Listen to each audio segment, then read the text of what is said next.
I'm Daiquiri Beebe with Abbey Realty. We're here for another iHeart Huntsville interview, and we're here today with Krista Fabregas. She is the partner specialist with the U.S. Census Bureau. So tell us, how's everything going with the census in Huntsville? Everything is going really, really well. Huntsville has really stepped up. You, Brenda, Dee, and a lot of other partners, notably want to say thanks to Ray Hernandez over at the Chamber and Rhonda Ellisor at the Small Business Development Center, because they've really helped get the word out too.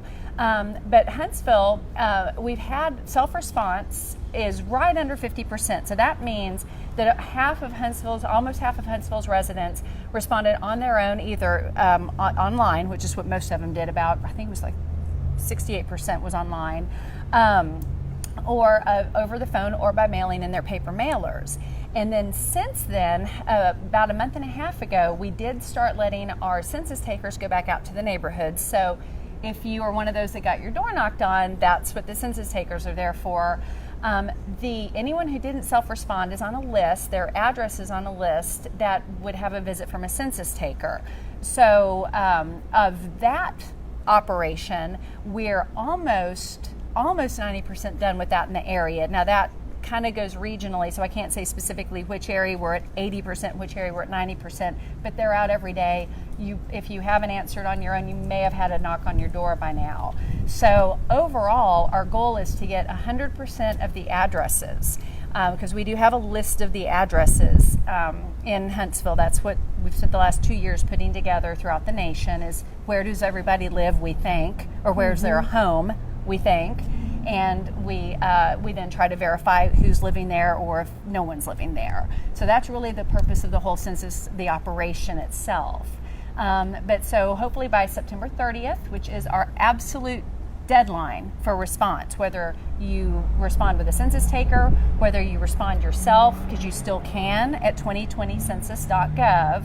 But however you do it, September 30th is the last day, and if you don't do it by then you don't have another chance to make an impact on our community for another 10 years. Okay, and so what are the good things that happen when you do fill out the census? What happens to the community? How does it benefit? Well, the first big benefit, and let's say happy Constitution Day, yay, because the census is actually a law. We're not going to come get you if you don't do it, but it is a law that everybody should respond to the census because it's an article of the Constitution.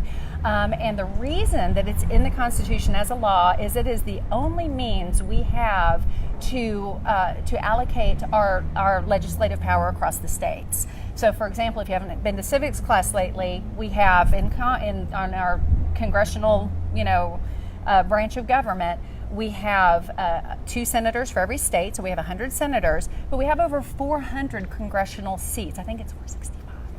And those seats are only allocated based on state population. So, for example, right now, California has 50 plus, Texas has 30 plus, Montana and other small, rural states with populations of less than 1 million have just a few seats. Mm-hmm. So the legislative, and unless you've been under a rock, you know that the news circles around what's going on in Congress.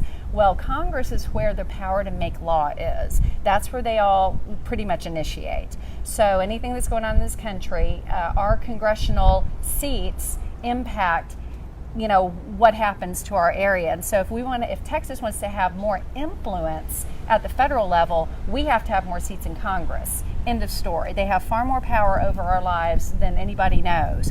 Then within Texas, the census counts are used for the legislative districts. Mm-hmm. So if you want more, Houston, Dallas, those areas have more population, have more legislative seats at the state level. So again, if you want your community to have more say at the state level, then you need to answer your census so we can get more legislative seats for this area.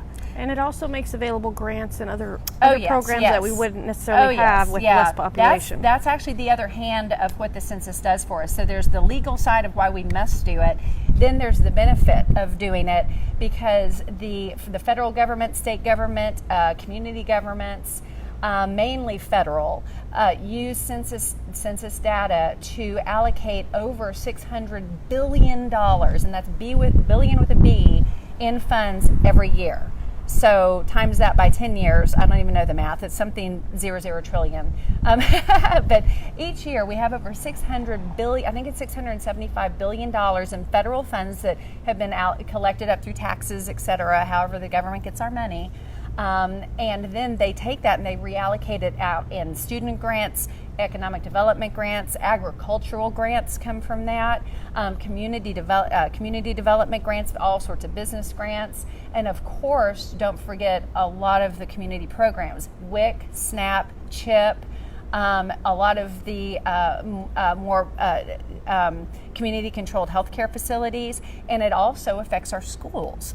Texas, in particular, is now using census numbers to forecast school funding for across the ISDs, which it did attendance before, which was behind the fact. Now it's using census data to forecast. So if you have a child that's 1 year old now and you put them on their census, Texas looks and goes, okay, that 1 year old is going to be in first grade in 5 years. So we know we have X number of 1 year olds, and so we're going to need more educational facilities in certain areas given the trend that the census provides. All right, so this is a reminder that y'all need to fill out your Census Bureau form. If you haven't yet, go to 2020census.gov, and there's just a big green thing that says respond now, and it literally takes 5 minutes. Here's what it asks. Everybody is, I still get questions of, I'm not going to give my Social Security number. Never asks for that. You're basically going to be asked the names and the ages of the people that live in the home. Again, ages are for things like, schools. And also senior facilities. We do need ages to kind of figure out where the population is age-wise. We do ask an ethnicity question. You answer that however you feel like it. Be as detailed as you want. Go back 10 generations. Just say one word. We don't care. Whatever you feel like answering there. We do ask whether you own or rent, because that does help with what you need to know. I mean, the own and rent numbers actually are used heavily by real estate agents and research groups for that. And then we ask the relationships in the household, basically, husband, if you're a husband and a wife, biological kids, adopted kids, aunts and uncles, grandparents, just so we know the family makeup of who's living in the home. You can go into as much detail as you want on certain things. You can keep it very simple. That is it. There's no income figures. There are no Social Security, driver's license, nothing along those lines. Those are the questions. Well, I know it took me about 15 minutes to do it, so. Doesn't take long. All right. Well, thank you for being with us today, Krista. Thank you. And I hope you'll watch for our next I Heart Huntsville interview.